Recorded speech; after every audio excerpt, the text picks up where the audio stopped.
Армысыздар, мен кеше ғана манты жасап, одан енді магазинге сақтап қоюға жасап жатырмын.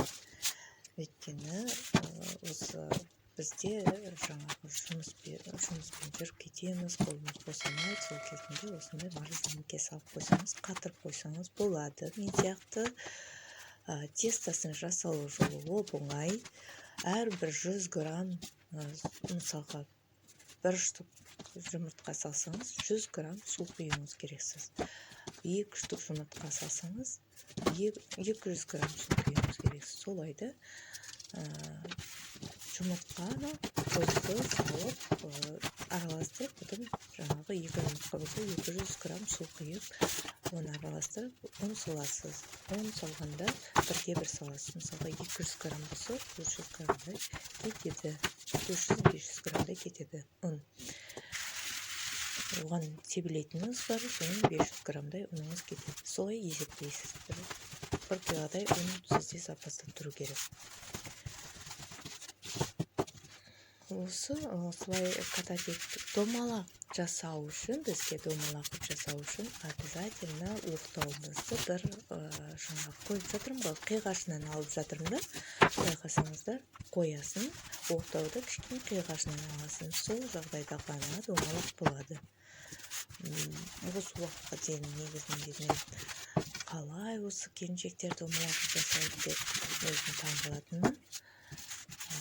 Бірақ оның жолы осы ғана екен. Қанша уақыт бойы менің бір нем жаңағы тестаны тонкий қылып қоятыным.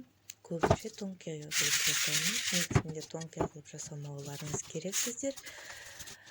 Сәл тонкийден и толстой таппау керек. Где-то бір 2 миллиметр. Одан артық уже не болып кетеді, қалың болып кетеді, одан кемі жұмсақ болып кетеді. Былбырап,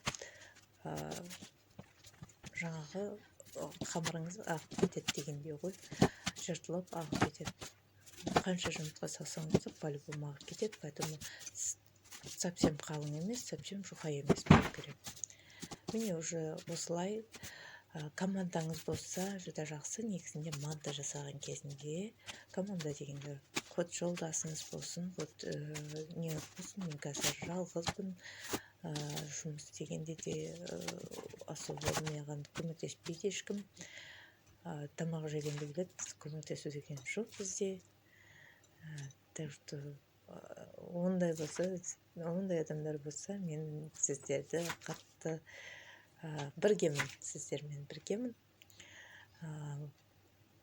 Міне, осылай өзіңіз көзбен саласыз, граммда бөлшеп салудың қажеті жоқ. Бір мынау үлкен ложкамен салып жатырмын.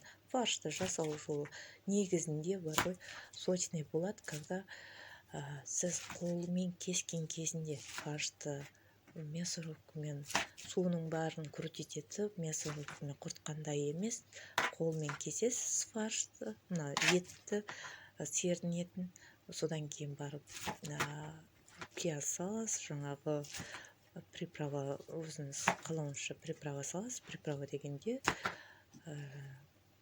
тәтті острый перец и острый перец, черный перец, тұз салынады, болды. Одан артық еш нәрсе салынбайды.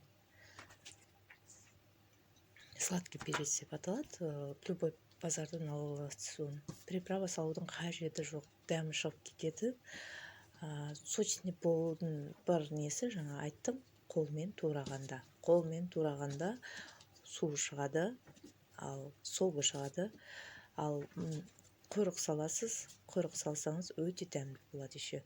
Енді білмеймін, құйрық жемейтіндерге оларға айтамаймын енді. Мен мантыны ертеңге дайындап жатырмын. Ол үшін біз жаңағы тақтайымыз бар ма, ыдысымыз бар ма, любой жаңағы морозильникте бір қатырып алу үшін саламыз ғой. Қазір мына тұр ғой доскамның. Оны кішкене ұнтақтап аламыз.